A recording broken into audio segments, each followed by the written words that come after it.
Voilà, bonsoir mes frères et sœurs. C'est une grâce d'être là. Hein? C'est un privilège que le Seigneur nous accorde chaque jour de pouvoir se retrouver auprès de la parole du Seigneur. Et nous voulons aussi accueillir tous ceux qui nous visitent sur Internet, tous ceux qui nous suivent régulièrement, qui sont de fidèles suiveurs, si je peux dire, des frères et des sœurs que nous considérons dans l'esprit. Et c'est une grâce de savoir que l'Évangile est propagé, que ce soit en direct comme cela ou que ce soit par Internet. L'Évangile est propagé, mes frères et sœurs. Et nous sommes tellement reconnaissants de ce que nous avons entendu déjà hier soir et dimanche. Et nous voulons entendre la suite de ce que le Seigneur a pour chacun de nous. Amen. Donc ce soir, mes frères et sœurs, sans plus tarder, allons nous mettre debout et allons recommander cette soirée entre les mains de notre Dieu. Et qu'il puisse nous éveiller, qu'il puisse nous réveiller aussi et qu'il puisse nous tenir attentifs à la voix de son esprit afin que chacun de nous puissions recevoir particulièrement et personnellement ce qu'il a pour nous. Amen, mes frères et sœurs. Donc, nous voulons crier au Seigneur ce soir pour que sa lumière vienne encore. La révélation de sa parole tombe encore sur chacun de nous. Parce que sans cette révélation, nous ne pouvons rien faire. C'est vrai, mes frères et sœurs. Donc, crions au Seigneur ce soir. Seigneur, nous voulons crier à toi ce soir. Crier à toi parce que ce soir n'est pas un soir comme les autres. Nous n'avions rien de prévu normalement dans ce lieu ce soir. Mais tu as permis ce séminaire, ce rassemblement, pour que nous puissions entendre encore ta voix, pour que nous puissions être encore sous le ministère de l'Esprit et recevoir de ta part ce que tu as mis dans le cœur de ton serviteur, pour ton Église, pour chacun de nous, tes serviteurs, et pour nous tous, Seigneur, qui sommes là ce soir, et tous nos frères et sœurs qui nous écoutent sur Internet. Seigneur, merci de nous bénir, merci de nous encourager ce soir. Nous voulons être attentifs à ta parole, nous voulons être attentifs à chaque parole que tu diras, Seigneur, sachant que c'est ton esprit qui parle à travers ton serviteur. C'est la voix de ton esprit que nous voulons entendre, et nous ne voulons pas que ces paroles tombent sans accomplir leur effet dans notre cœur. Ce soir, Seigneur, agis par l'Esprit de Dieu. Et alors que nous allons te louer, alors que nous allons te glorifier, alors que nous allons te rendre grâce, Seigneur, alors que nous allons t'exalter de tout notre cœur, Seigneur, reçois pleinement notre adoration et notre louange ce soir dans ce lieu. Et sois magnifié, ô Dieu vivant. Alléluia. Merci, Seigneur. Alléluia. Allons louer le Seigneur, mes frères et sœurs. Amen. Venez, offrons-lui un sacrifice de joie. Venez, offrons-lui un sacrifice de joie. Le fruit de nos lèvres qu'il exalte, le fruit de nos lèvres qu'il exalte. Venez, offrons nos sacrifices, venez, offrons nos louanges au roi. Venez, offrons-lui un sacrifice de joie. Venez, offrons-lui un sacrifice de joie. Le fruit de nos lèvres qu'il exalte, le fruit de nos lèvres qu'il exalte. Venez, offrons nos sacrifices, venez, offrons nos louanges au roi. Venez, offrons-lui. Venez, offrons-lui un sacrifice de joie. Venez, offrons-lui un sacrifice de joie. Le fruit de nos lèvres qu'il exalte, le fruit de nos lèvres qu'il exalte. Venez, offrons nos sacrifices, venez, offrons nos louanges au roi. Nous irons à Sion avec chant de triomphe. Nous irons à Sion avec chant de triomphe. Une joie éternelle couronnera nos têtes. L'allégresse et la joie s'approcheront. Une joie éternelle couronnera nos têtes. La douleur et les gémissements s'enfuiront. Nous irons à Sion avec chant de triomphe. Nous irons à Sion avec chant de triomphe. Une joie éternelle couronnera nos têtes. L'allégresse et la joie s'approcheront. Une joie éternelle couronnera nos têtes. La douleur et les gémissements s'enfuiront. Venez offrons-lui, venez offrons-lui un sacrifice de joie. Venez offrons-lui un sacrifice de joie. Le fruit de nos lèvres qu'il exalte, le fruit de nos lèvres qu'il exalte. Venez offrons nos sacrifices, venez offrons nos louanges au roi. Le fruit de nos lèvres, le fruit de nos lèvres qu'il exalte, le fruit de nos lèvres qu'il exalte. Venez offrons nos sacrifices, venez offrons nos louanges au roi. Alléluia Jésus, Alléluia, Alléluia, Alléluia, Alléluia. Je célébrerai, Alléluia, Alléluia, Alléluia, Alléluia, Alléluia, Alléluia, Alléluia. Je célébrerai, Alléluia, Alléluia, Alléluia, ton grand amour est si grand, il ne change jamais. Ton amour me défend et je suis sauvé. Ton amour me relève quand je suis accablé. Ton amour se révèle, je suis délivré. Alléluia, Alléluia, Alléluia. Je célébrerai, Alléluia, Alléluia, Alléluia, ton grand amour. Ton amour me surprend par sa fidélité. Il survient au moment où je suis éprouvé. Je sais que ton amour vit au fond de mon cœur. Quelle joie de toujours ressentir ce bonheur. Alléluia, Alléluia, Alléluia. Je célébrerai, Alléluia, Alléluia, Alléluia. Je célébrerai, je célébrerai, je célébrerai, je célébrerai, je célébrerai, je célébrerai. Alléluia, Seigneur Jésus. Je célébrerai, Alléluia, Alléluia, Alléluia, Alléluia.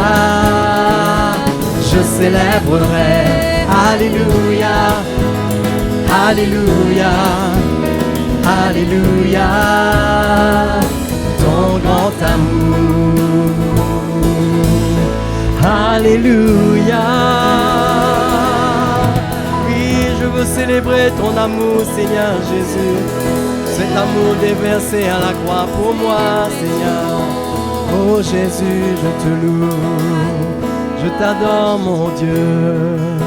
Alléluia, à toi la gloire, Seigneur. Oh, nous t'adorons, Seigneur Jésus. Je t'adore, Seigneur Dieu Tout-Puissant. Tu es bon, Seigneur. Alléluia. Alléluia. Oh, merci, Seigneur. Alléluia. Nous t'adorons, Seigneur. Nous t'adorons, ô Père, dans ton temple. Nous t'adorons en esprit et en vérité. Tu habites nos louanges. Nous t'adorons en esprit et en vérité.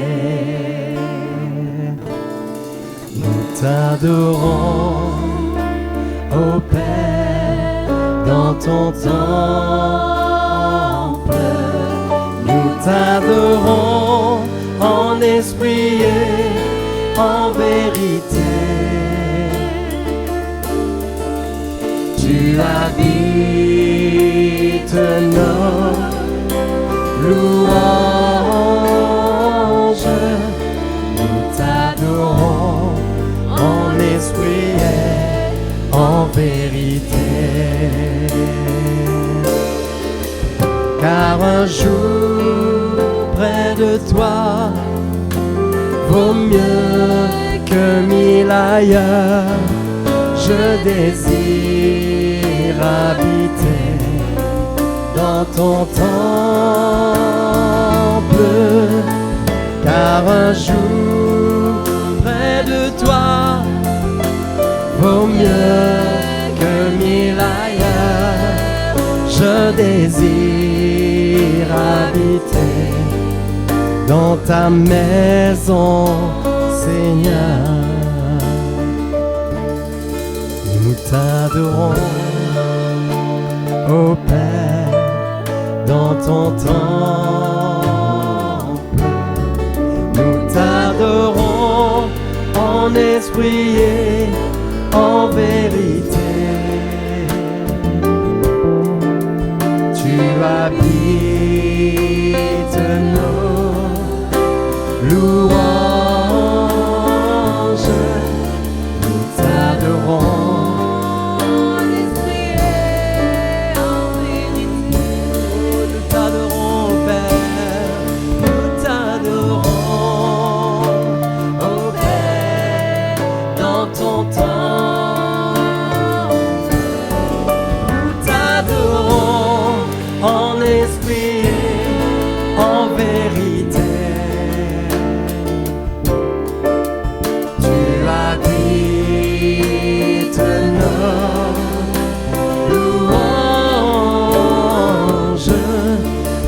t'adorons en esprit et en vérité. Car un jour près de toi vaut mieux que 1000 ailleurs. Je désire habiter dans ton temple, car un jour près de toi vaut mieux que 1000 ailleurs. Je désire habiter dans ta maison, Seigneur. Car un jour près de toi, Seigneur, car un jour près de toi vaut mieux que 1000 ailleurs. Je désire habiter dans ton temple, car un jour près de toi vaut mieux que 1000 ailleurs. Je désire habiter dans ta maison, Seigneur. Je désire habiter dans ta maison, Seigneur. Je désire habiter dans ta maison, Seigneur. Alléluia, Jésus. Alléluia, mon Dieu, mon roi. Oui, je désire habiter dans ta maison, Seigneur. Un jour près de toi, Seigneur, vaut mieux que 1000 ailleurs. Un moment dans ta présence peut transformer nos vies. Un moment, Seigneur, dans ta présence peut changer nos cœurs. C'est pourquoi nous t'adorons ce soir, Seigneur. Alléluia. Alléluia, à toi la gloire, Jésus. Je veux t'adorer de tout mon cœur. Je veux t'adorer de toute ma force. Je veux t'adorer avec tout ce que j'ai. Me voici. Je veux t'adorer de tout mon cœur. Je veux t'adorer de toute ma force. Je veux t'adorer avec tout ce que j'ai. Me voici. Me voici, Seigneur. Me voici, Seigneur. Me voici, Seigneur. Me voici. Je veux t'adorer. Je veux t'adorer de tout mon cœur. Je veux t'adorer de toute ma force. Je veux t'adorer avec tout ce que j'ai. Me voici.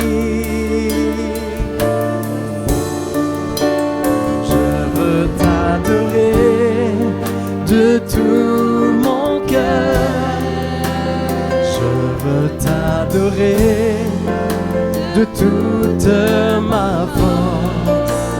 Je veux t'adorer avec tout ce que j'ai. Me voici. Me voici, Seigneur. Me voici, Seigneur.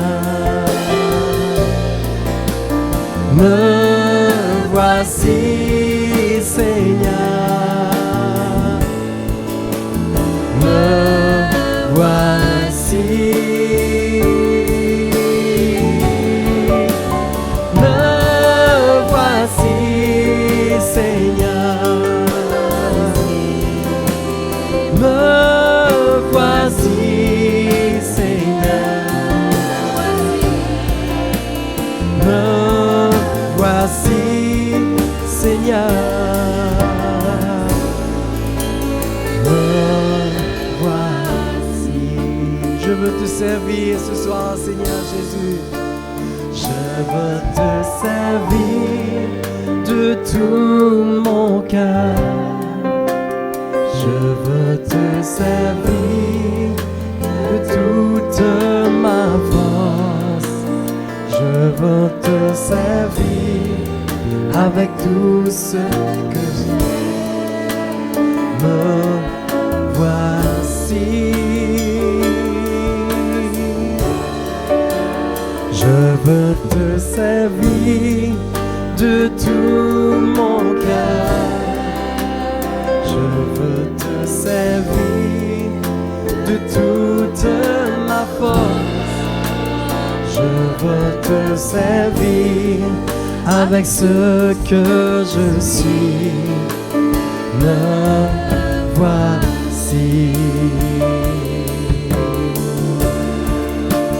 Me voici, Seigneur. Me voici, Seigneur. Me voici, Seigneur. Me voici.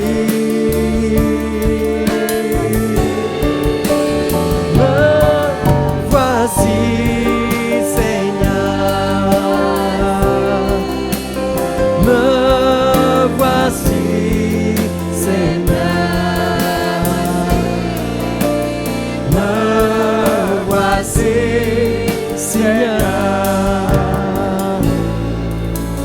Me voici. Alléluia. Alléluia. Tu mérites la gloire, Seigneur. Tu es digne d'être glorifié. Tu nous as rachetés par ton sang. Tu as fait de nous tes enfants, ton peuple. Nous désirons tellement être libres de tout ce qui nous empêche de te glorifier pleinement. Nous désirons revêtir ta vie. Nous désirons que tout ce qui est mortel soit englouti par la vie. Oh Seigneur, nous savons que ce jour vient à la résurrection. Oh, merci. Merci. Merci Seigneur pour cette grâce, manifestation de ton amour et de ta grâce qui nous attendent. Alléluia, nous te bénissons. Et tu nous révèles ta parole pour nous préparer pour ce jour glorieux où nos yeux pourront enfin te voir. Nous attendons ce jour, Seigneur, nous le désirons. Nous le désirons. Oui, Seigneur. Nous vivons dans ce monde, mais cette terre n'est pas pour nous. Notre royaume est avec toi. Nous te remercions de ce que tu nous fais entrer. Merci, Seigneur. Merci. Alléluia. Gloire à Dieu. Amen. Bonsoir les frères et sœurs.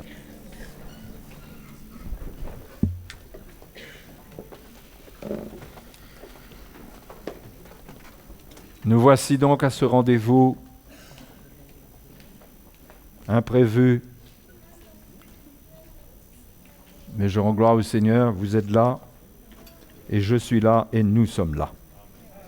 Alléluia. Ça va? Hein? À part tout ce qui ne va pas, est-ce que ça va? Parce que nous, à part tout ce qui ne va pas, on a encore au moins le moyen d'avoir quelque chose qui va. Ce n'est pas le cas quand on ne connaît pas le Seigneur. Quand on ne connaît pas le Seigneur, quand ça ne va pas, quoi. Mais nous, quand ça ne va pas, il y a quand même, ça va, quoi. Hein? C'est pas merveilleux? C'est pas un sketch d'humoriste, hein, c'est vrai.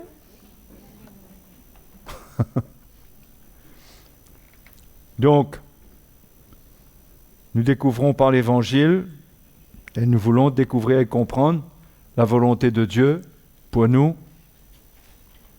ce que Dieu veut,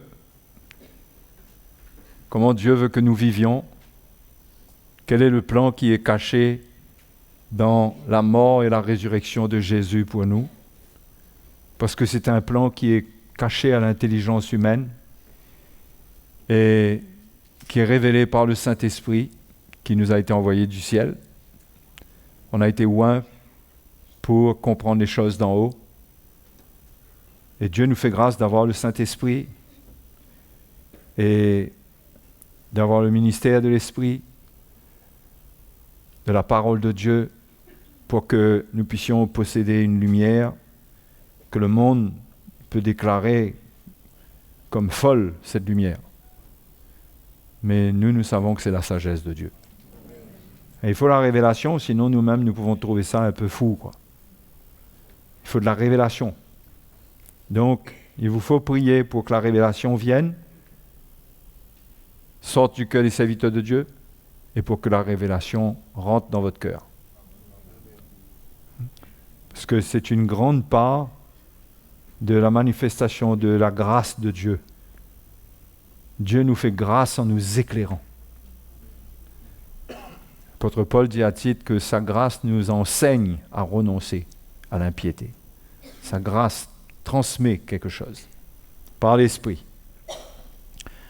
Donc en découvrant ce plan du Seigneur,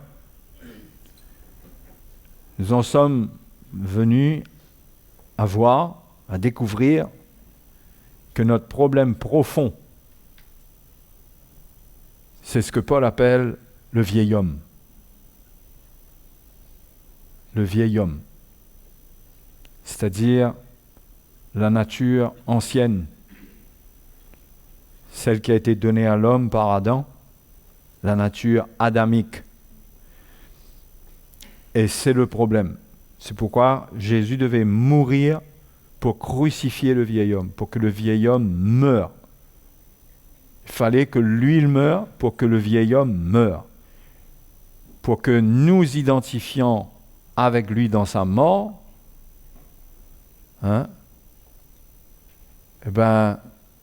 nous expérimentons la mort de notre vieil homme et nous expérimentons aussi la résurrection, puisque la résurrection est liée directement à la mort du Seigneur, puisque le Seigneur, quand il est mort, il est ressuscité, il n'est pas demeuré dans la mort. Donc il est ressuscité. Nous aussi, quand nous sommes associés à la mort, automatiquement nous sommes associés à la résurrection. C'est pourquoi nous avons une espérance joyeuse, c'est qu'un jour nous serons avec le Seigneur. Que ce soit par le moyen de l'enlèvement, quand le Seigneur revient pour son Église, ou par le moyen de la résurrection, si nous mourrons avant dans la chair. Parce qu'en réalité, nous ne mourrons pas. Jésus a dit que celui qui est avec lui, celui qui le connaît, il ne meurt pas, il a la vie éternelle. Alors les gens persécutent les chrétiens, ils disent « Ouais, ces chrétiens qui disent qu'ils ne mourront jamais. » Et ce qu'ils ne savent pas, c'est qu'eux aussi, ils ne mourront jamais. Personne ne meurt jamais.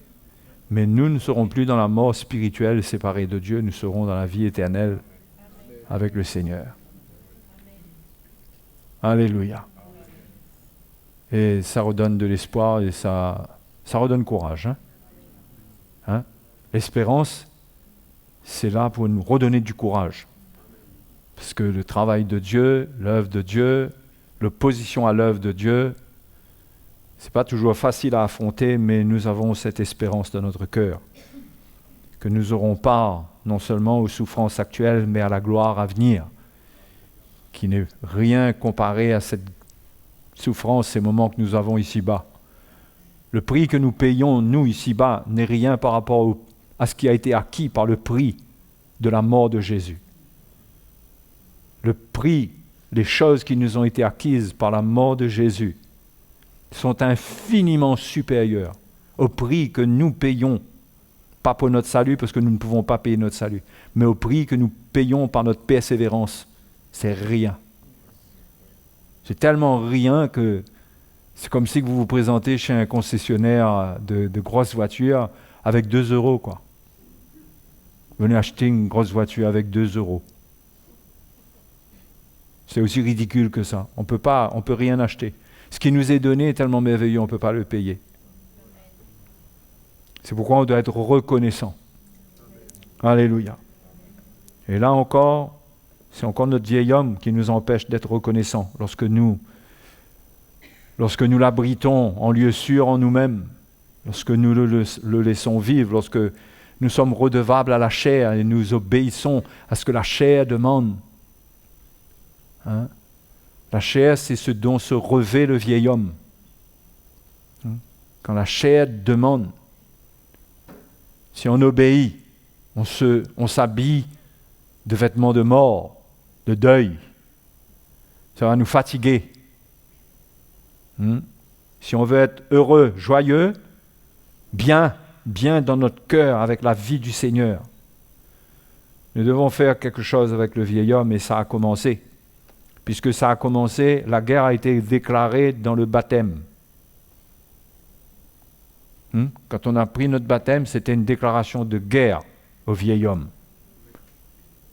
La croix. Et quand on a été justifié, comme je vous ai expliqué hier soir selon le schéma de l'Épître aux Romains, chapitre 3, chapitre 4, justification, ensuite chapitre 6, le baptême qui amène dans la sanctification, qui expose le vieil homme. Quand on a été justifié, on est dans la joie. Alléluia. Oui, c'est une réalité. Mais après, on a rendez-vous dans le baptême. On le fait de tout notre cœur, peut-être qu'on n'a pas trop compris. Mais on était en train de signer la déclaration de guerre. Et là, c'est là que commencent les problèmes entre nous et nous-mêmes. C'est là que commencent les problèmes, les frères et sœurs. On ne réalisait pas. On voudrait rester avec cette joie de notre justification. Quel bonheur! On a été sauvés. Jésus est mort pour nous. Merci Seigneur pour ce grand amour. On voudrait rester là, s'accrocher là, attacher nos poignets à cette croix et dire Seigneur, je veux rester là avec ton sang. Mais le Seigneur nous dit, non fils, il faut bouger. Il faut rester avec, mais d'une autre manière. Il y a autre chose. Il ne faut pas que tu restes attaché, il faut la porter maintenant. Et là, on est passé par les eaux du baptême. Et on a rendez-vous avec l'œuvre de sanctification. On a rendez-vous avec la mort pour avoir part à la vie du Seigneur. Et c'est là que nous avons besoin de lumière. Et que ceux qui n'ont pas la lumière et à qui on ne donne pas la lumière vont vite se décourager. Ceux qui refusent la lumière vont vite se décourager. Ceux qui n'ont pas la lumière vont vite se décourager. C'est pourquoi c'est urgent de prêcher le message de la croix et de prier que les pasteurs ouvrent leur cœur pour comprendre qu'il faut retourner à cela. Parce que les pauvres chrétiens, ils sont désespérés. Ils vivent sur le souvenir de leur premier amour. Parfois, on entend des chrétiens dire « Ah, je me souviens, dans les années 1975, il y avait le réveil, on parle du passé. » Mais il faut sortir du passé. Il faut sortir totalement. Dieu ne veut pas nous ramener dans le passé. Jésus l'a dit d'ailleurs, celui qui met la main à la charrue et qui regarde en arrière, il n'est pas propre au royaume de Dieu. Jamais regarder en arrière. Hein? Le passé, c'est fait pour qu'on oublie. C'est pourquoi le passé, on ne reste pas avec le passé. On est obligé de vivre dans le présent et avancer dans le futur. Hein? Donc naturellement même, ça nous enseigne que nous ne sommes pas faits pour vivre avec le passé. Donc tout ce que nous avons vécu, c'est une chose, mais Dieu veut qu'on bouge. Et c'est par la lumière de l'Évangile qu'on va bouger, qu'on va comprendre vers quoi avancer. Et c'est sûr que nous sommes dans cette étape où la nature du péché en nous doit être traitée et l'arbre, je vous ai donné l'exemple de l'arbre qui fait pousser, qui rend ses fruits qui proviennent d'Adam, qui sont corrompus, qui sont intoxiqués. Cet arbre-là, le Seigneur l'a coupé à la croix. Crucifié, c'est le vieil homme.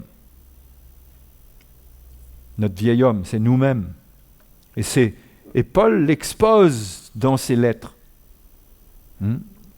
Expose le travail de Dieu à ce niveau. Il en parle dans 3 endroits. Il en parle dans l'Épître aux Romains que je vous ai lu hier. Il en parle aussi dans l'Épître aux Éphésiens. Il en parle aussi dans l'Épître aux Colossiens. Il parle du vieil homme. L'homme qui a vieilli. Retenez bien, le vieil homme, c'est l'homme qui a vieilli, qui est vieux, qui a 6000 ans, à peu près. Qui a 6000 ans. Ce n'est pas un homme qui existe par un homme, mais c'est une nature humaine qui est transmise de génération en génération. Et cet homme-là vit dans les hommes. C'est l'homme qui a vieilli, c'est le vieil homme. Il est le gros problème. Et nous devons comprendre comment Dieu agit pour résoudre ce problème-là. Premièrement, ça s'est passé à la croix. La mort de Christ, c'est la mort du vieil homme. Ce n'est pas juste la mort des péchés. Ce n'est pas juste détruire le péché. Ce n'est pas juste détruire le péché. C'est détruire les racines du péché. Racines profondes. Et c'est là que nous avons rendez-vous avec cette œuvre. C'est un travail que Dieu veut faire en nous. Et les fondements du vieil homme sont ébranlés quand ce travail prend place. À commencer par l'orgueil. L'orgueil. Le vieil homme a des fondations solides. L'orgueil. Il sait justifier, il sait expliquer, il sait éviter, il croit comprendre, il prend une posture comme si qu'il comprend. Il comprend mieux, il comprend même mieux que le Seigneur. Il est orgueilleux. Dieu résiste aux orgueilleux. C'est pourquoi l'Évangile, on ne peut pas le saisir sans humilité. Il faut de l'humilité pour saisir l'Évangile. Mais Dieu résiste aux orgueilleux. Et il y a plein de choses qui sont attachées au vieil homme. Hein? L'orgueil, bien sûr, et ça peut mener à toutes sortes de choses, l'orgueil. L'orgueil peut amener à la rébellion, la révolte. C'est destructif. Mais un autre aspect du vieil homme, c'est l'égoïsme. C'est l'égoïsme. C'est moi en premier, les autres après, et même tant pis pour les autres. C'est ce que transporte le vieil homme. Cet égoïsme le rend indépendant. Il n'a pas de compte à rendre. C'est l'orgueil et l'égoïsme en même temps. Il n'a pas de compte à rendre. Il ne veut pas rendre des comptes. Mais le Seigneur nous a baptisés non seulement dans sa mort, mais il nous baptise aussi dans un seul corps. Il nous met dans un seul corps. C'est là que le vieil homme est atteint. Parce que quand on est chrétien et qu'on vit par soi-même, on est indépendant. On fait ce que l'on veut au mauvais sens du terme. Parce qu'on peut faire ce que l'on veut dans un sens, on est libre. On ne devrait jamais faire ce que l'on veut. On devrait être soumis au Seigneur.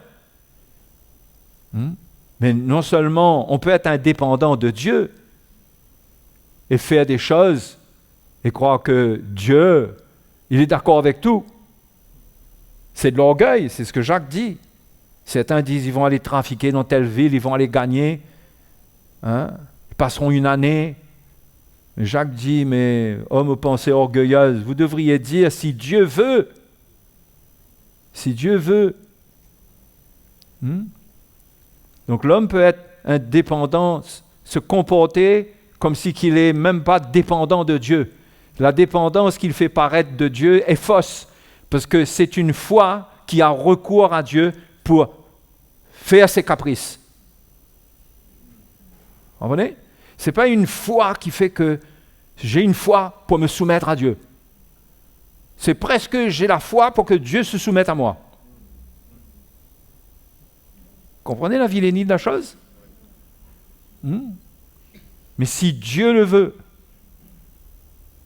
Donc, l'Évangile, quand ça arrive à ce niveau, et que Dieu veut faire une œuvre profonde dans notre vie, confronte notre vieil homme dans ses fondements même. Et il touche ces points. Notre égoïsme, notre indépendance, le fait qu'on ne se sent pas redevable aux autres, à personne, à aucune autorité. On est chrétien par nous-mêmes. Mais où ça sort cette vie chrétienne, cette notion de chrétienté-là? Ça n'existe pas. Mais ça n'existe absolument pas. Et le chrétien qui a été justifié et qui vit comme ça, qui prend son baptême et qui vit comme ça, quelque part, il est en train de renier son baptême. Il est en train de casser le contrat. Parce que le but, c'est d'avancer dans un chemin où on perd notre vie. Parce que celui qui perdra sa vie la retrouvera, Jésus a dit. Le but, c'est ça, les frères et sœurs. C'est perdre sa vie. Vous savez, le chemin qui nous mène dans le royaume de Dieu, Jésus a dit que ce chemin est étroit. Le chemin est resserré et la porte est étroite. La porte est étroite. Et Jésus a dit, je suis la porte. Vous comprenez? Jésus a dit, je suis la porte. C'est-à-dire, il n'y a rien d'autre qui peut passer si ce n'est Jésus. Il est lui-même la porte. Si on est identifié à lui, on entre. C'est lui la porte, c'est sa vie. On doit avoir sa vie en nous. C'est pourquoi de plus en plus je réalise que la parole de Dieu, il faut la lire. Il faut la comprendre dans le contexte de l'avènement du Seigneur. Dans le contexte de l'avènement du Seigneur. On a rendez-vous pour entrer dans le royaume de Dieu. Et Jésus a dit, la porte est étroite. Le chemin est resserré et la porte est étroite. Donc, il faudra se dépouiller de beaucoup de choses pour y entrer. Ça ne veut pas dire que quelqu'un qui croit, qui a été justifié, qui meurt, il n'entre pas. Il est sauvé, il a la vie éternelle. Mais il faut examiner les Écritures dans le contexte de l'avènement du Seigneur. Parce que l'avènement du Seigneur, toutes les Écritures qui entourent l'avènement du Seigneur, c'est des avertissements à être prêts. À être prêts. Oui. Quand Jésus va revenir, il faudra être prêt. Ceux qui veulent partir et passer par la porte étroite, il faudra être prêt. Et tout ça, ça fait partie d'une préparation. Le vieil homme doit expérimenter la crucifixion parce qu'il ne va pas entrer. Vous comprenez? La porte est étroite au point qu'il ne pourra pas entrer. Il faut une crucifixion du vieil homme. C'est un travail en nous. Il faut ouvrir son cœur et obéir et laisser Dieu nous mener là où nous devons arriver, à ce niveau où cette mort du vieil homme a été accomplie en nous. Dieu sait où il doit nous amener pour qu'on soit prêt. Mais il faut ouvrir notre cœur et comprendre que ça a commencé au baptême et il y a un cheminement maintenant. Et on doit maintenant, si on a lâché notre croix, on doit la prendre parce que c'est elle qui nous prépare pour passer par la porte étroite. D'accord? C'est elle qui va nous préparer à la sanctification. Puisque l'Épître aux Hébreux nous parle de la sanctification sans laquelle personne ne verra le Seigneur. C'est dans le contexte de la fin des temps, de l'avènement du Seigneur. Voir le Seigneur quand il revient, aller sur les nuées avec lui. C'est sérieux. Donc, nous devons prendre au sérieux le message de la croix qui va nous préparer. Notre vieil homme doit expérimenter la mort. La mort. Notre égoïsme doit mourir, notre orgueil doit mourir. Nous devons être brisés. Il doit y avoir un travail en nous. Et nous ne comprenons pas, mais il y a beaucoup de circonstances dans notre vie qui ont pour but de faire cette œuvre-là. Dans notre foyer même, avec notre épouse, avec notre époux, avec votre époux, parce que moi j'ai une épouse. Dans votre foyer, avec vos enfants, dans le monde, dans le travail, dans la communion fraternelle, il y a beaucoup de choses qui se passent pour briser l'orgueil. Où tu dois prendre ta croix et comprendre que cette croix doit traiter ton vieil homme. Mais il faut la prendre. Comment? En s'humiliant, en ne revendiquant rien, en comprenant que si Dieu veut que ça soit comme ça, si c'est comme ça et que Dieu veut que ça soit comme ça, j'ai tout à gagner dedans. C'est l'heure de ma mort, de la mort du vieil homme. Mais tout le temps de remettre en question tout le monde, toutes les circonstances, chercher à avoir raison, ça c'est redonner de la force au vieil homme, c'est tomber dans sa ruse.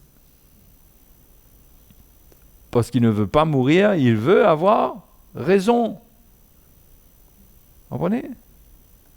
Donc, quand on prend ce chemin, on a à souffrir beaucoup de choses, de l'injustice.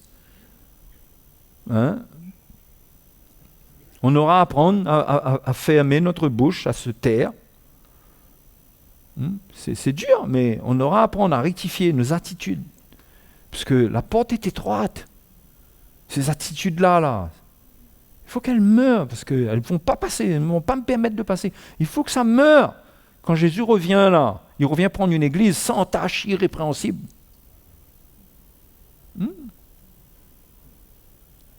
Donc, Paul parle aussi dans Éphésiens, il parle du vieil homme. On va lire un peu ce qu'il dit dans Éphésiens.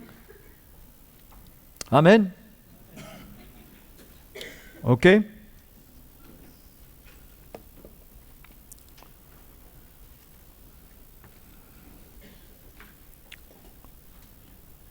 Alors, chapitre 4, verset 17. Chapitre 4, verset 17. Voici donc ce que je dis et ce que je déclare dans le Seigneur.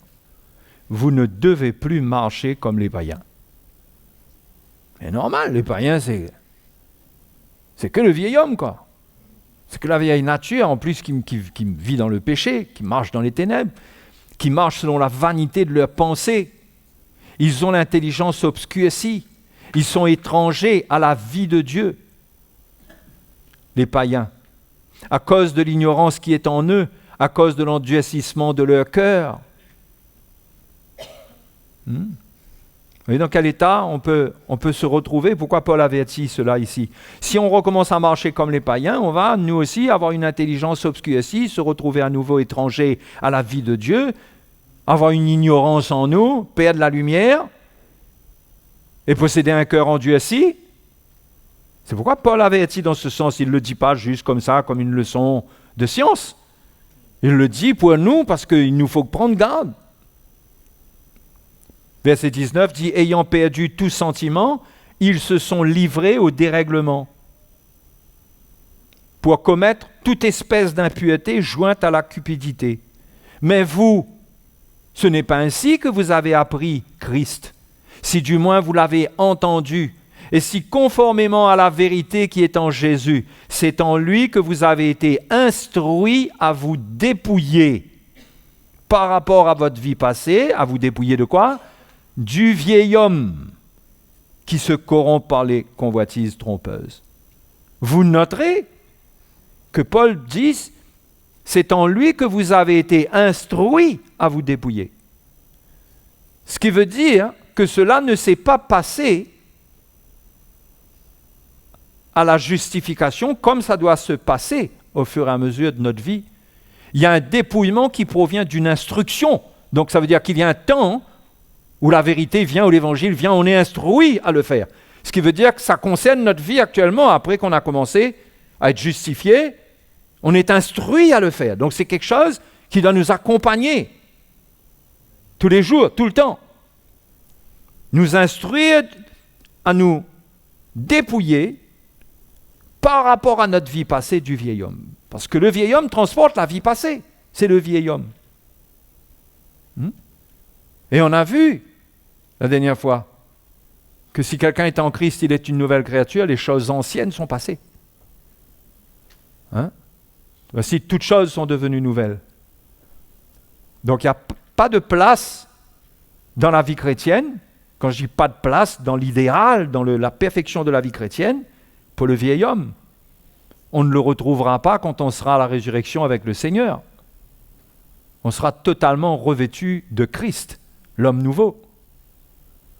Mais dès maintenant, notre victoire, c'est accepter l'œuvre qui nous sépare de lui, de son emprise, et qu'il faut faire mourir ses désirs, ses convoitises. Et c'est là-dedans qu'est notre combat. C'est là qu'on réalise que la vie chrétienne est un cadeau, mais que la victoire dans la vie chrétienne, ça demande de notre part quelque chose. Ça ne vient pas comme ça. Déjà, il faut être instruit. Déjà, il faut payer un prix pour être instruit. Vous êtes d'accord? Pour être instruit, il faut qu'on soit instruit. Il faut que ceux qui ont la lumière, la révélation de l'instruction, puissent nous partager cette lumière. Ça commence à là. Si on peut parler de prix à payer au départ, il faut être là déjà, là où le ministère de la parole de Dieu du Saint-Esprit par l'Évangile œuvre en nous et nous instruit. Déjà, il faut ça. Hein? Déjà là, si on trouve que c'est un prix trop grand, quoi.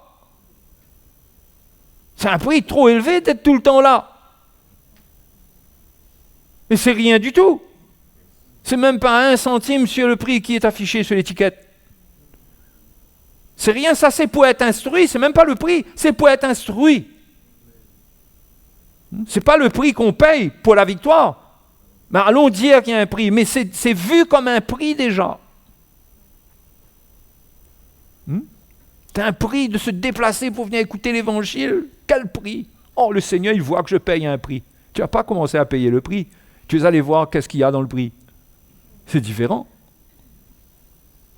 Mais déjà, là, pour beaucoup de chrétiens, c'est énorme. Hein?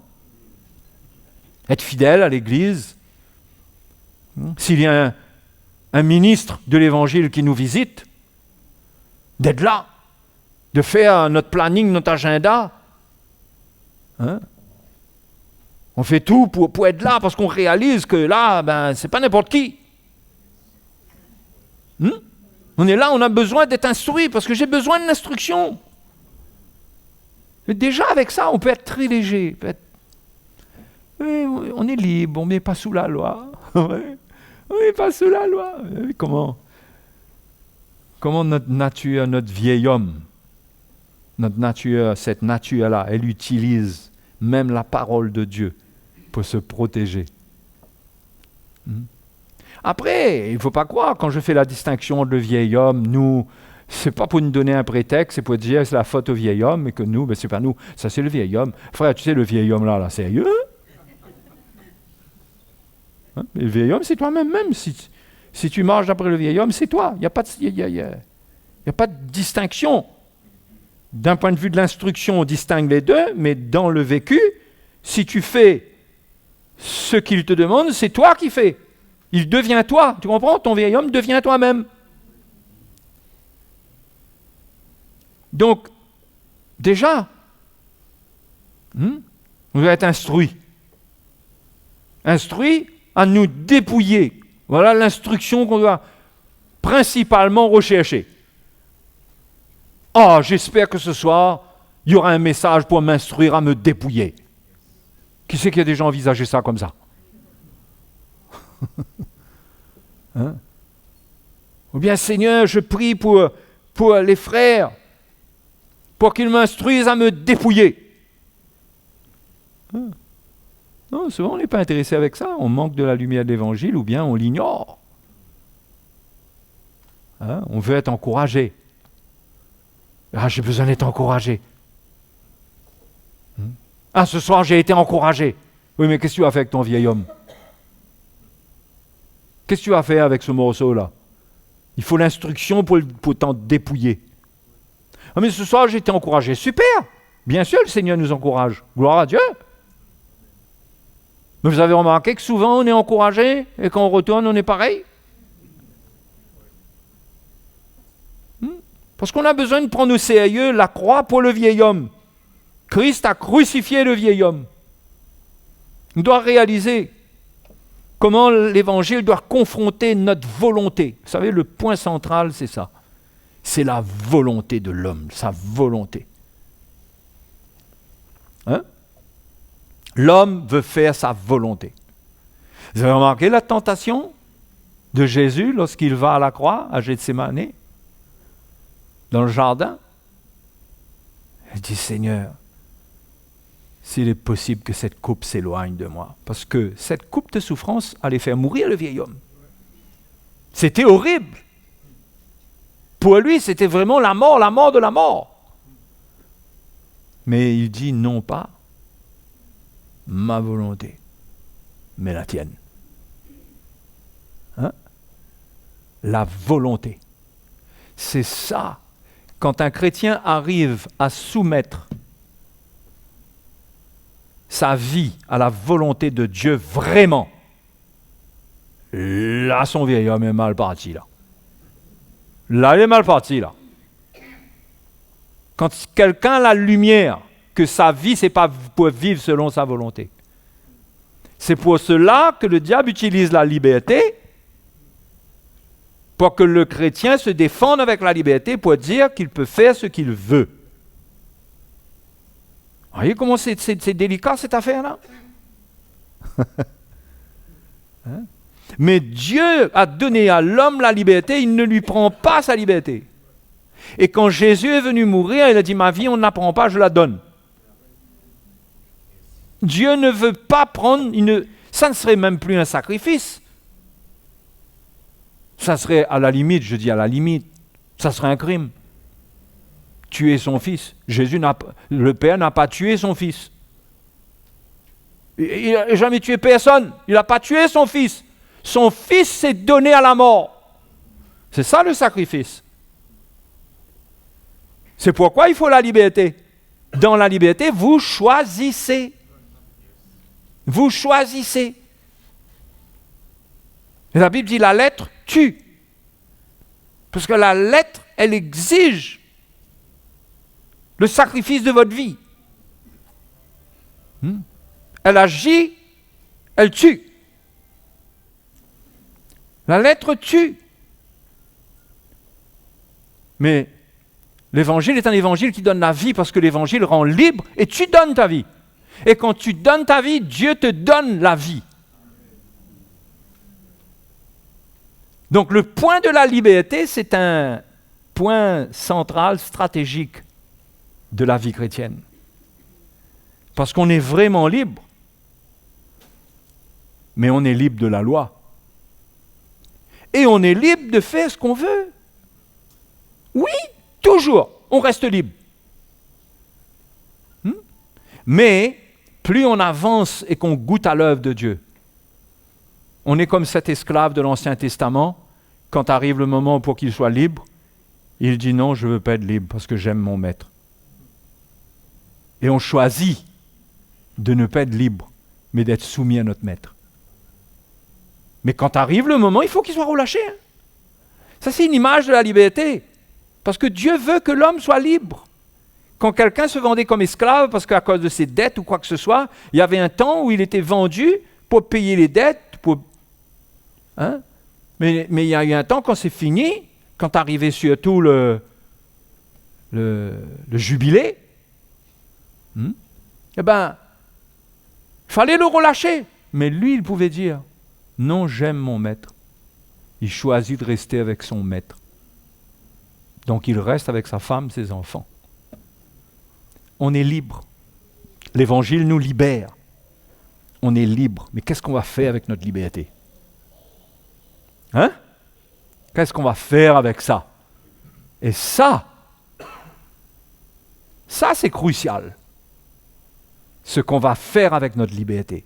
Et il n'y a pas de loi, et il ne doit y avoir aucune loi pour nous dire quoi faire avec notre liberté. Sinon, notre liberté n'est plus de la liberté. Sinon, les choix que nous faisons dans la liberté, c'est plus la liberté, si on nous dit quoi faire. Mais, si on dit, je donne ma vie, je veux apprendre, ben là, on va être instruit à se dépouiller. Ça va être volontaire tous les jours, mais on reste libre. Mais beaucoup de chrétiens tombent dans le piège de la liberté parce que les convoitises sont trop fortes. Et ils n'ont pas de force. Pour X raisons. Ce n'est pas qu'ils n'ont pas la grâce pour surmonter, mais ils trouvent qu'ils ne peuvent pas résister, il faut qu'ils tombent dedans. Donc, ils utilisent la liberté pour se dire, de toute façon, la liberté, la grâce, c'est là. Mais mes frères et sœurs, ayons la liberté, la lumière de la vraie liberté, qui nous met dans les mains du Seigneur, nous-mêmes volontairement. Volontairement. Et c'est là que les chrétiens doivent se rendre. Il faut rendre les âmes. Non plus ma volonté, Seigneur. Combien de fois tu as été à Gethsémane, mais tu es retourné. Le Seigneur t'attendait de l'autre côté à la croix, mais tu es retourné. Parce que tu as trouvé peut-être qu'on te demandait trop. Que c'est trop, c'est exagéré, c'est pas sage. Peut-être que la manière que tu envisageais le plan de Dieu, vu que tu es indépendant, que tu n'es pas instruit, tu l'as vu d'une telle manière aussi qui t'a fait peur. C'est toi-même qui t'es fait peur aussi, peut-être. Hein? C'est possible aussi. Mais parfois, à cause des plans qu'on a, c'est trop fort. Nos projets, notre convoitise, c'est trop fort. Donc on n'arrive pas à soumettre notre vie et à accepter que Dieu a un plan pour nous qui n'est pas pour notre vieil homme. Mais c'est un plan pour l'homme nouveau. Pas pour le vieil homme. Le plan que Dieu a pour nous n'est pas pour notre vieil homme. Est-ce qu'on va finir par comprendre cela? Dieu prend soin de nous à tous les niveaux. Il prend soin, mais Jésus a dit, ne vous inquiétez pas, Dieu va prendre soin de vous. Mais cherchez premièrement le royaume de Dieu et sa justice. Hein, ça met le doigt sur un gros morceau, ça, sur le royaume de Dieu et sa justice. Cherchez ça, cherchez à entrer dans le royaume de Dieu. Cherchez ce qui est juste devant Dieu. Cherchez la justice de Dieu. Donc Dieu a un plan pour nous, prendre soin de nous. Mais il n'y a pas de plan, encore moins de plan éternel pour le vieil homme. Et il n'y a pas de plan pour le vieil homme. Ce que Dieu nous donne, mes frères et mes sœurs, il faut que ce soit au service de son royaume. Il faut que ce soit pour l'homme nouveau. Pour l'homme nouveau. L'homme nouveau, c'est Christ en moi. Comprenez? L'homme nouveau, c'est Jésus en moi. C'est lui. C'est pour lui que je veux recevoir des choses. C'est pas pour moi, pour mon vieil homme. C'est pour lui. Oh! Hein? C'est pour lui, c'est pour le Jésus qui vit en moi, Christ en moi, l'espérance de la gloire. C'est pour lui que je veux recevoir de Dieu. C'est pour lui que je veux travailler. Pourquoi est-ce que tu travailles, toi? Travailler dans le monde.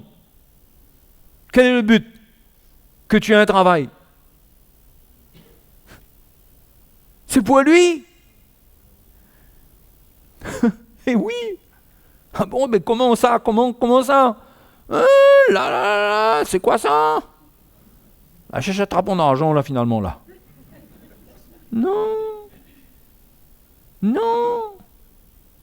C'est pourquoi il n'y a pas de dîme dans l'église. La dîme amène une obligation. Dieu ne veut pas d'obligation. Dieu nous libère totalement. Mais Dieu veut ton offrande volontaire. Il veut que toi-même, il veut voir ta reconnaissance.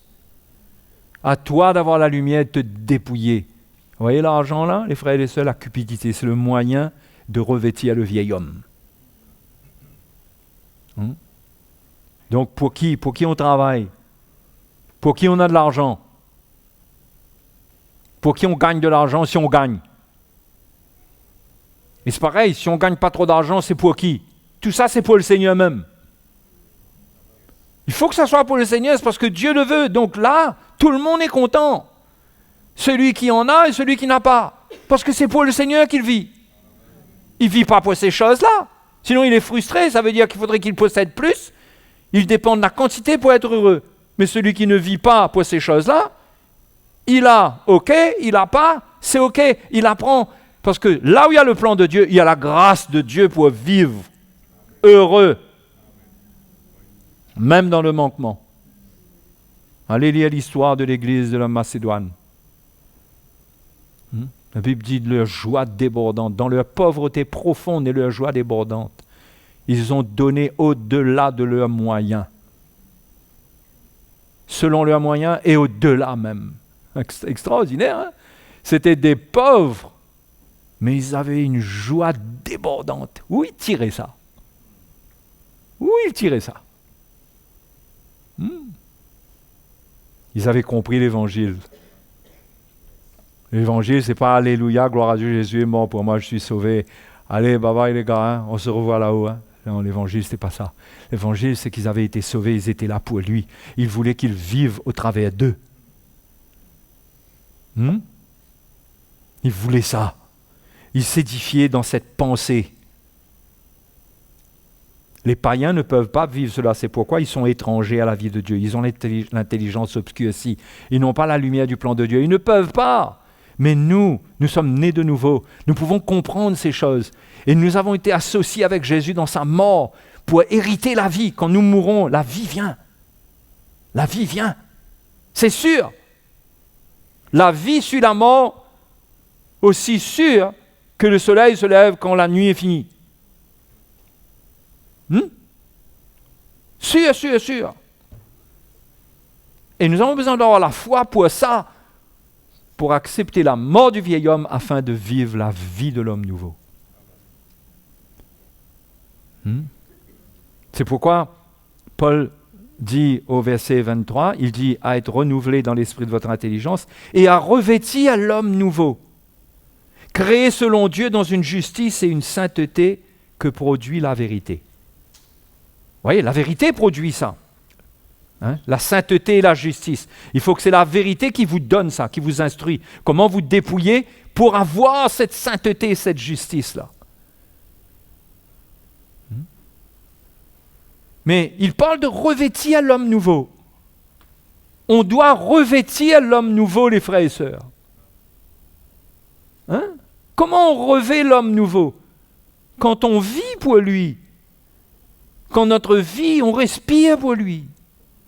On finira par respirer pour lui. On vit pour lui. Ça ne veut pas dire qu'on est consacré et on ne vit plus du tout rien, on ne se repose plus, rien. Non. Mais on est soumis à sa volonté, c'est un état de cœur, c'est une attitude. On est pleinement soumis, on ne rentre pas dans n'importe quoi. On ne rentre même pas dans ce qui paraît ne pas être n'importe quoi, mais qui n'est pas le plan de Dieu. Qui pourrait paraître ne pas être du n'importe quoi, mais ce n'est pas le plan de Dieu. On ne rentre même pas dedans. Parce que même là-dedans, ce n'est pas Christ qui va vivre. Ce n'est pas quelque chose que je peux remettre entre les mains du Seigneur. Vous comprenez? Vous comprenez que dans notre vie, on reçoit de Dieu pour remettre toutes choses entre les mains de Jésus? Comment on le fait? Il vit en nous. On dit, Seigneur, ça c'est pour toi. Ça c'est pour toi. Je travaille, c'est pour toi. Donne-moi la sagesse pour gérer ça, parce que c'est pour toi. Mais on oublie, on croit que l'Église c'est une religion. On vient à l'Église, on écoute le message, on est encouragé. Ok, on est un petit peu encouragé, mais souvent, ça arrive que c'est nos émotions aussi qui sont un petit peu encouragées. Donc on est encouragé. Mais le vrai encouragement là, de l'Évangile, il nous fait prendre ce chemin. Notre vie, elle est pour Jésus. Donc, on veut revêtir le Seigneur, on veut revêtir l'homme nouveau. C'est-à-dire, on veut vivre la réalité de Jésus en nous. On cherche cela, on veut cela. Ça doit être ça notre désir, mes frères et mes sœurs. Ça doit être ça, il faut qu'on y travaille. Et qu'est-ce qui va nous aider? C'est l'Évangile, c'est le message. Il faut que ça touche notre cœur, il faut prier. Seigneur, touche mon cœur, révèle-moi l'Évangile. Amène la vérité dans mon cœur pour que je puisse vivre pour toi entièrement. Si je travaille, c'est pour toi. Vous savez ce que Paul dit? Allons un coup dans Romains. Romains 14.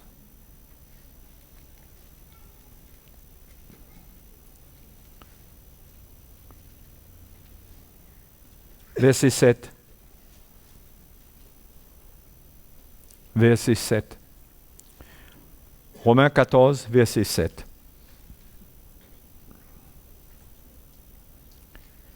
En effet, nul de nous ne vit pour lui-même, et nul ne meurt pour lui-même. Vous avez déjà calculé ça, vous? Même pas mourir. Mourir, c'est pas, on ne meurt pas pour nous, on meurt pour lui. Il faut quand même qu'on vit pour lui pour dire qu'on meurt pour lui, non? On ne peut pas mourir pour lui en dehors de la volonté de Dieu. Dans notre vie, on est en train de vivre pour le Seigneur. Et si c'est le moment de partir, c'est pour lui. C'est à ce point-là. Comme dit Créole. C'est à ce degré-là. À ce degré-là, ça. Car si nous vivons pour le Seigneur, et si nous mourrons pour le Seigneur. Soit donc que nous vivions, soit que nous mourions, nous sommes le Seigneur. Car Christ est mort et il est revenu la vie, afin de dominer sur les morts et sur les vivants. Donc il faut que le Seigneur domine sur nous. Mais il ne domine pas sur nous comme un maître sur des esclaves, avec dureté. Il cherche nos vies, l'offrande volontaire de notre vie, qu'on le suive volontairement. Et qu'on prenne notre croix chaque jour. Ça veut dire que chaque jour, quand tu te lèves, tu veux prendre ta croix ou ne pas prendre ta croix.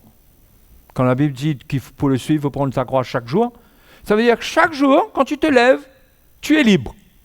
Tu prends ta croix ou tu ne prends pas ta croix? Tu veux continuer à me suivre? Prends ta croix, suis-moi. Le soleil se couche, je dors, le lendemain matin, je me lève. Alors, on continue ou quoi? Parce qu'on est libre tout le temps. On est libre. Alors vous savez, les histoires comme je vais avoir du temps, donnez-moi du temps, je prends un peu de recul, alors là, c'est redonner vie au vieil homme, au péché, et tout va revenir. Il n'y a pas de recul à donner. Il faut avancer. Alléluia. C'est bon tout le monde là? Vous suivez?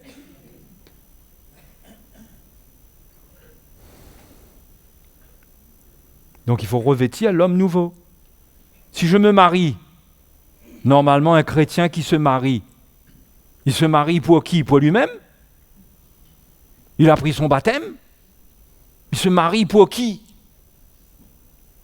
Il se marie pour le Seigneur? Normalement, ça devrait être ça. Après, personne n'est là pour lui dire, quand il vient dire, frère, je vais me marier, il va dire, oui, mais tu te maries pour qui? Pour le Seigneur? Non, c'est pas une formule, c'est pas une pré-formule avant de dire, voulez-vous prendre pour époux ça? Non, l'évangile t'instruit, c'est toi qui dois savoir. C'est même pas une question qu'on te pose. Même si on peut t'encourager à t'assurer que c'est la volonté de Dieu.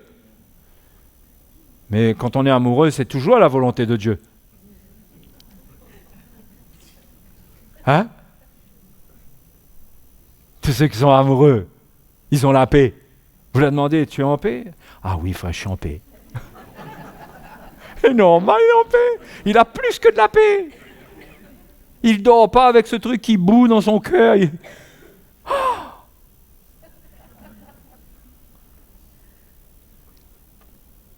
Ça, il faut être équipé avant que ça arrive.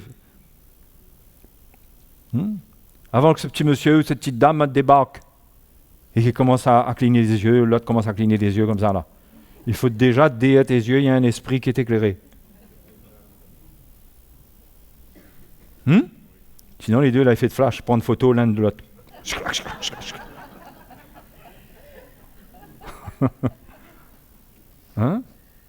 Pour qui on se marie? On se marie pour le Seigneur, les jeunes.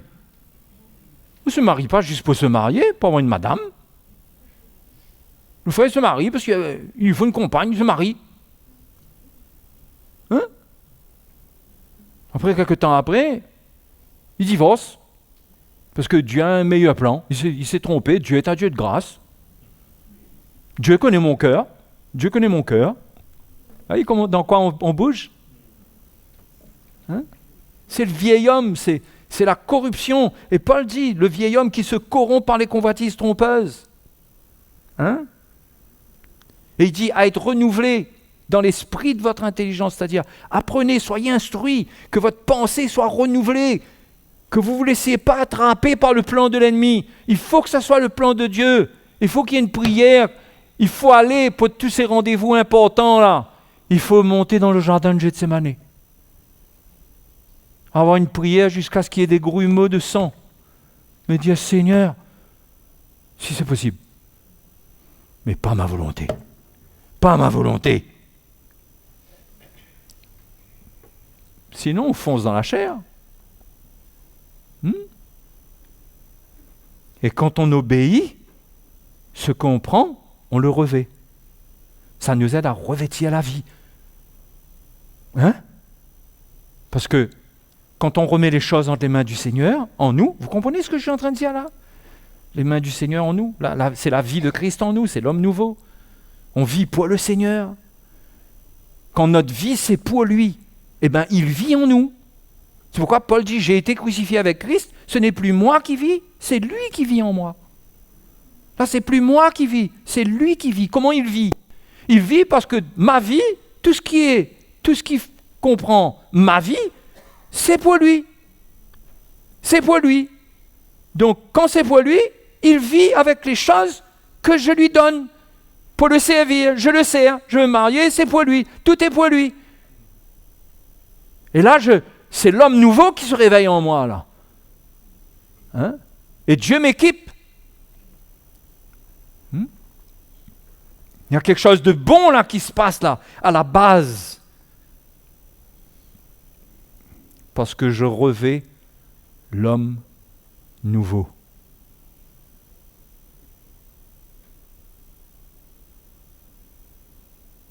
C'est pourquoi on peut être tiède.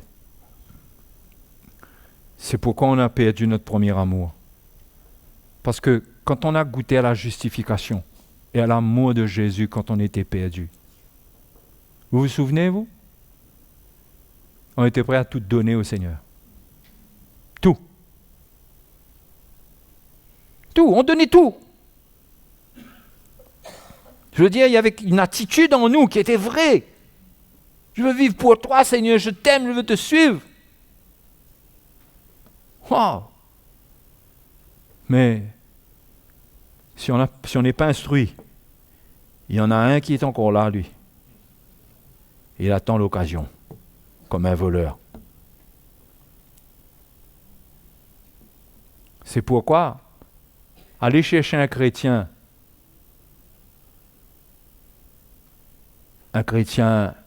ancien, que ça fait plusieurs mois, plusieurs années, aller le chercher pour voir s'il a le premier amour. C'est rare qu'il y en a un qui va dire, moi j'ai gardé mon premier amour. Parce que ce vieil homme-là, s'il n'y a pas eu l'instruction, il dévore tout. Il dévore les bénédictions de Dieu. On le prend pour nous. Notre femme, c'est notre femme. On vient à l'église, mais madame est attachée là avec les enfants là. Ça c'est une illustration. Hein? Mais notre maison, c'est notre maison. Touche pas. Quand arrive le moment de l'offrande, parle pas trop de l'offrande. Fais l'offrande, mais laisse-nous tranquille. Mais celui qui aime le Seigneur, là, tout est pour le Seigneur. Hein? Si sa vie doit être exposée au travers de son conjoint, ben ça sera exposé. Ça va faire mal, mais il ne sera pas foncièrement opposé. Il va avoir une lutte, parce que c'est normal. Il y a la lutte, il y a l'opposition de la chair. Mais son cœur au fond de lui, il dit, Seigneur, c'est toi qui décides. Et c'est comme ça qu'on avance. On a envie d'aller jusqu'au bout. Comment faire, mes frères? Priez pour nous. Priez qu'on ait la force, qu'on ait de l'énergie. Nous aussi, on a besoin de donner notre vie. Nous aussi, on a des limitations. Mais est-ce qu'on est prêt à aller ensemble? Est-ce qu'on est prêt? Est-ce qu'on est prêt à se comporter envers vous comme des serviteurs de Dieu qui veulent vous emmener là où il faut et à vous dire, l'Église, rendez-vous cette semaine, tous les soirs, à 18h. Ah, mais je prévois une affaire avec le cousin, mais comment il fait? Ma partie de pêche dimanche soir, comment il fait?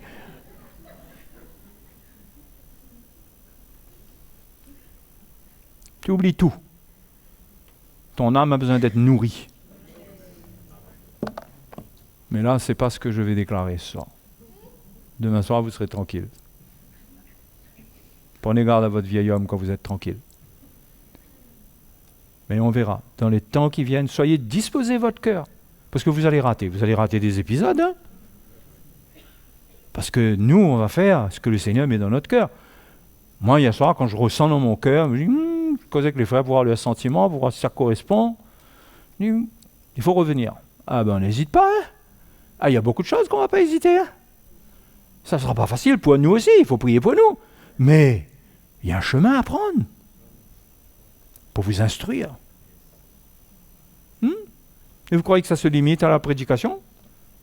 Si un ancien veut vous voir chez vous, mais vous devriez enlever la clé.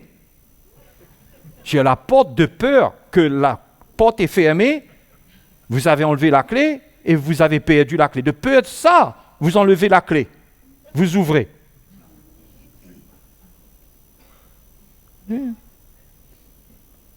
Ah non, frère, pas avant, disons dans 10 jours comme ça, nous gagnons fait une affaire. Vous comprenez comment on peut être léger avec notre vie chrétienne? On devrait avoir soif que les anciens viennent nous visiter, que les frères viennent, que les sœurs viennent, prennent soin de nous. On devrait se dire, c'est pas normal, je suis seul. On devrait entendre le loup dans la nuit. Wouh!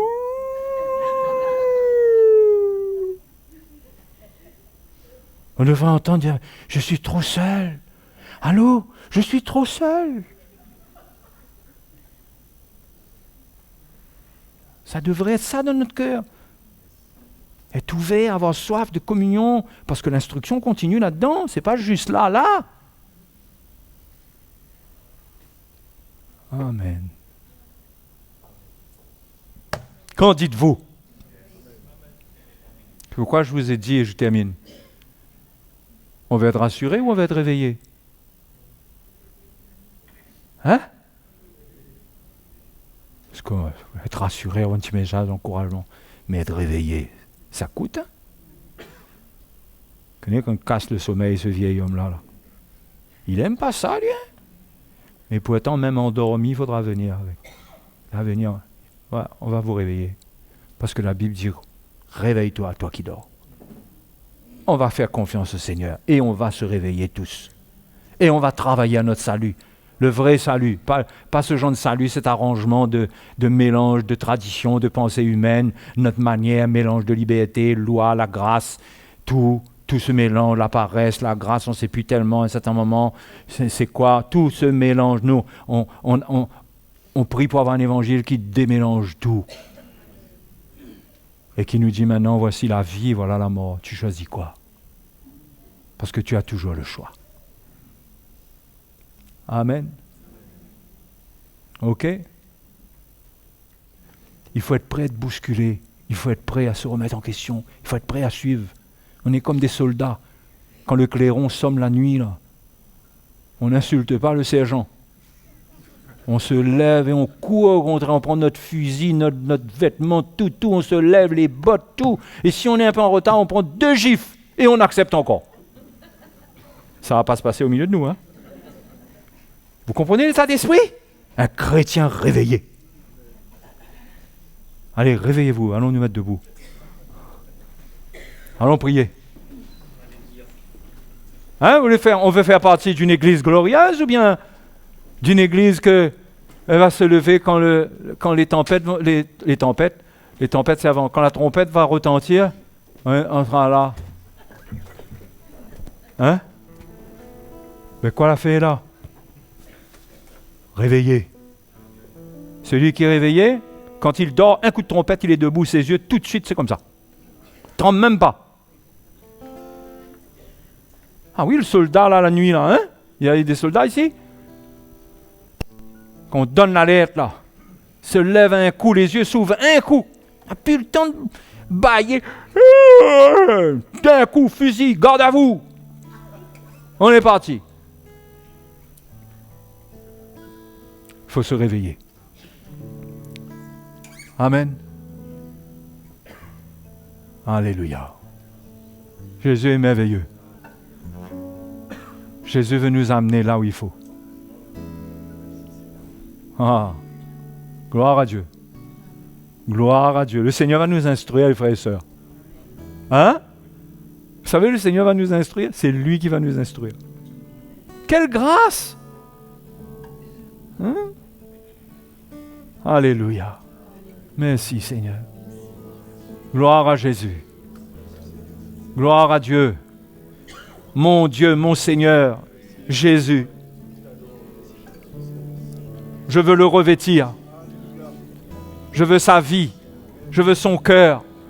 J'en ai assez d'avoir mes propres sentiments. De vivre pour moi. Je veux vivre sa vie, je veux vivre pour lui. Seigneur, instruis-moi, montre-moi comment, que dois-je faire? Prions de cette manière, demandons au Seigneur, que dois-je faire? Alléluia. Donne-moi un cœur réveillé, que j'entende de ton esprit, que je ne fasse pas des choses dans la chair, par tradition, par principe, dans des programmes, mais que mon cœur soit réveillé avec toi, que je comprenne ta volonté, que tu me parles, que ton sentiment gagne mon cœur, que cela me convainc, que cela me protège dans les choix, que je ressente quand tu n'es pas d'accord. Je veux le ressentir, Seigneur. Je veux le ressentir, je ne veux pas m'accorder avec n'importe quoi. Je veux ressentir que tu dis non. Là où tu dis non, tu dis non. Et là où tu dis oui, c'est oui. Oui, Seigneur, amène-nous. Conduis-nous. Alléluia. Oh, gloire à Jésus. Gloire à Jésus. Gloire à Jésus. Alléluia. Oh, alléluia. Il est vivant, il est merveilleux.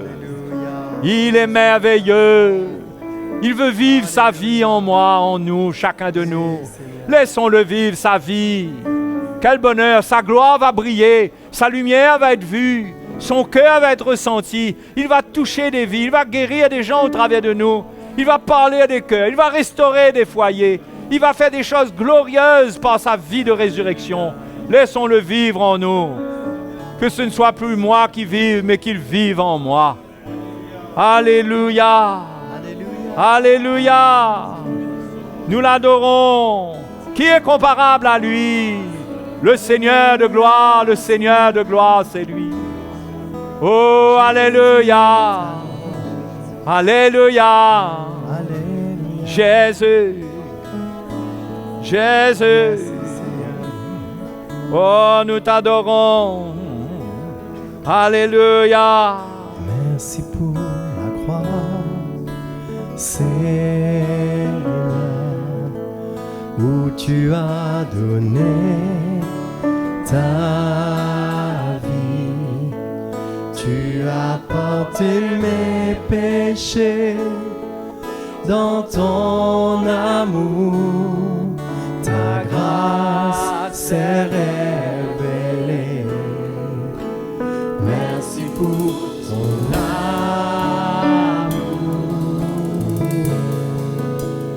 Et tes mains percées pour moi. Tu as porté mes péchés. Tu m'as pardonné. Seigneur, je veux te louer. Digne l'agneau, assis sur le trône, couronné de 1000 couronnes. Tu règnes dans la gloire. Tu es élevé au-dessus de tout. Crucifié pour me sauver.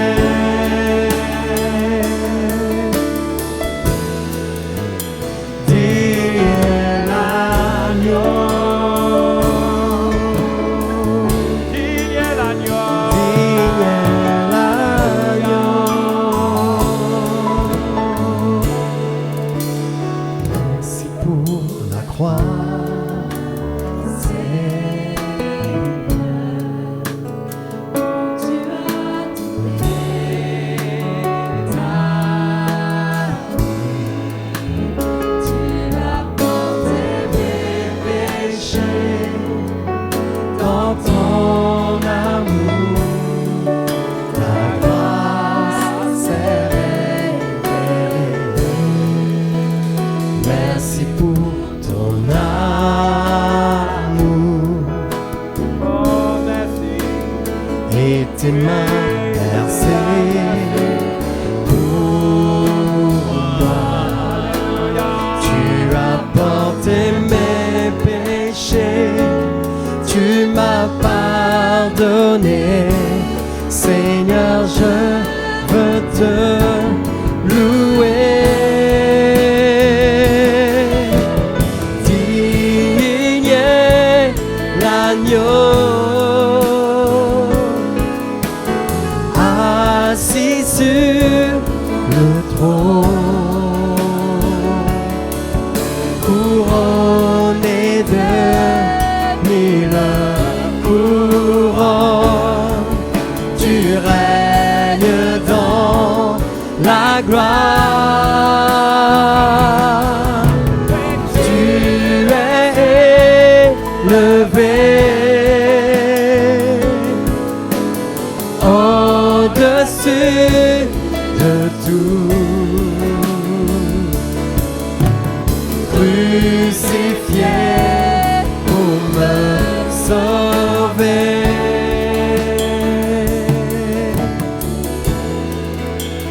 Digne est l'agneau,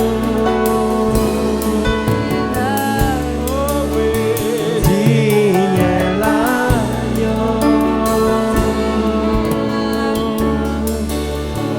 digne est l'agneau,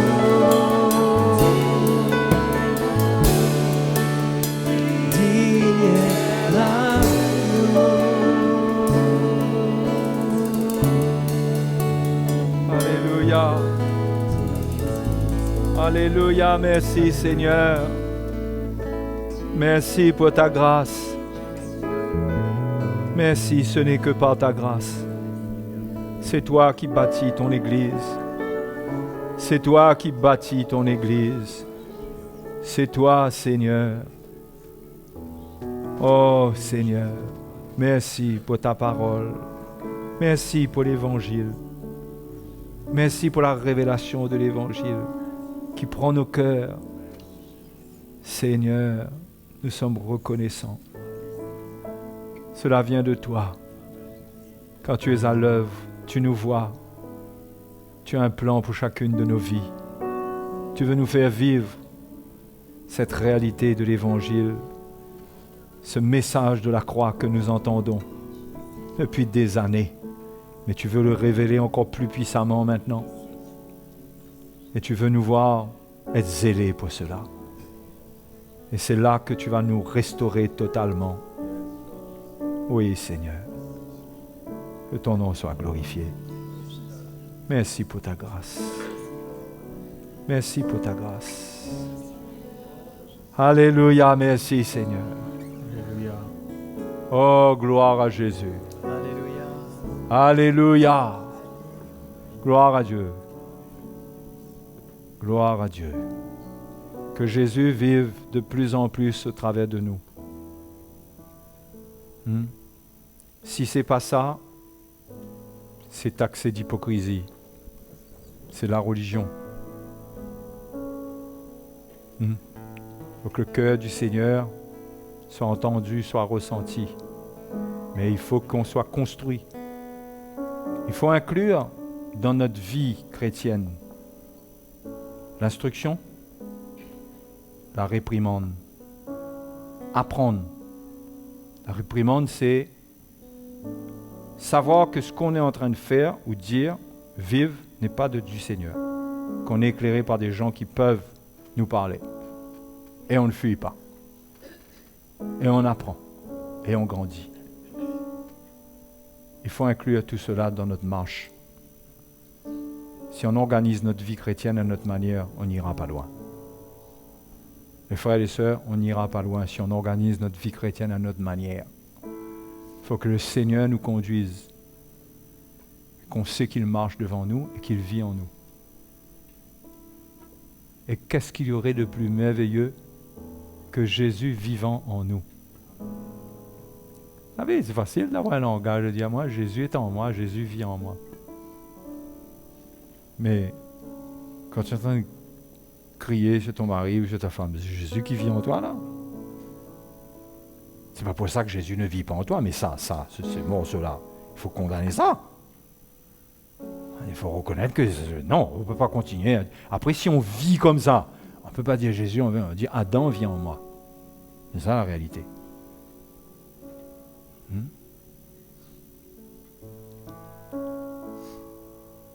Peut-être que c'est pour ça qu'on dit madame, parce que dans madame, il y a Adam, au féminin. Au féminin. Parce que les femmes aussi, c'est le vieil homme aussi. Tout le temps, je vous dis ça. Parce que c'est une nature. C'est pas comme si il y a une nature pour la femme, une nature pour l'homme, bien que les deux soient différents. Mais c'est cette même nature. C'est la même nature. L'être humain corrompu. Seigneur, nous voulons élever ton nom. Nous voulons te remercier pour ce que tu fais dans nos vies. Nous croyons en ton infaillible amour. Car toi seul est le Dieu éternel sur la terre et au-dessus des cieux. Seigneur, nous voulons élever ton nom.